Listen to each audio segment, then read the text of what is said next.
Urdu gossip کی معزز دوستوں، آپ تمام اردو گوسپ دیکھنے اور سننے والوں کو السلام علیکم۔ ایک دن حضرت موسیٰ علیہ السلام پر اللہ نے وحی نازل کی کہ آج میں تمہیں اپنی ایک نشانی دکھاؤں گا۔ اس سلسلے میں حکم الہی یہ ہوا کہ گاؤں کے فلاں کوچے میں چلے جاؤ، وہاں یہ 4 آدمی رہتے ہیں، تم ان سے بات چیت کرو اور ان کے کام کاج اور خواہشات کے بارے میں پوچھو۔ حضرت موسیٰ علیہ السلام اس مقام پر پہنچ گئے اور انہوں نے پہلے آدمی سے پوچھا، تم کیا کرتے ہو؟ آگے بڑھنے سے پہلے نئے آنے والے دوستوں سے گزارش ہے کہ ہمارے چینل اردو گوسپ کو سبسکرائب کرتے ہوئے ساتھ میں موجود گھنٹی کے بٹن کو دبا دیں تاکہ ہماری علمی، ادبی اور تاریخی ویڈیوز کے نوٹیفیکیشن آپ کو ملتے رہیں۔ حضرت موسیٰ علیہ السلام اس مقام پر پہنچ گئے۔ انہوں نے پہلے آدمی سے پوچھا، تم کیا کرتے ہو؟ اس نے بتایا، میں کسان ہوں، پچھلے سال میری فصل کو نقصان پہنچا تھا۔ اب اس سال میں نے قرضہ لے کر کافی مقدار میں بیج بوئے ہیں۔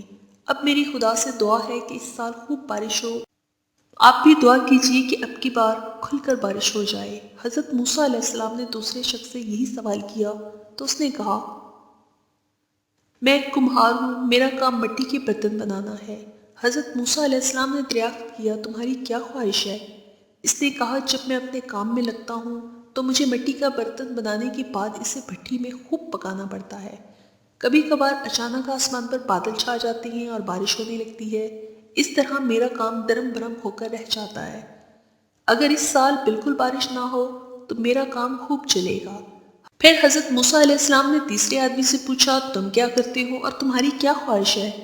اس نے جواب دیا، میرا کام خرمن میں موجود غلے کی صفائی کرنا ہے۔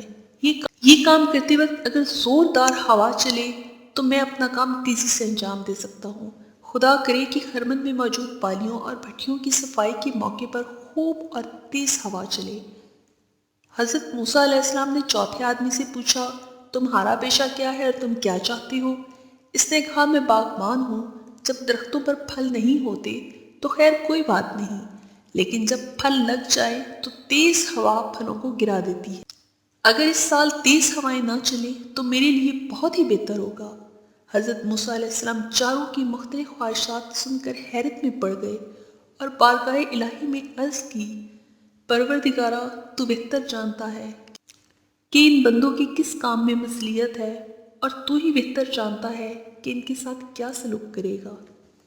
دوستوں، امید ہے یہ ویڈیو آپ کو نہ صرف پسند آئی ہوگی بلکہ آپ کے علم میں اضافے کا باعث بنی ہوگی۔ اگلی ویڈیو تک کے لیے اجازت دیجیے۔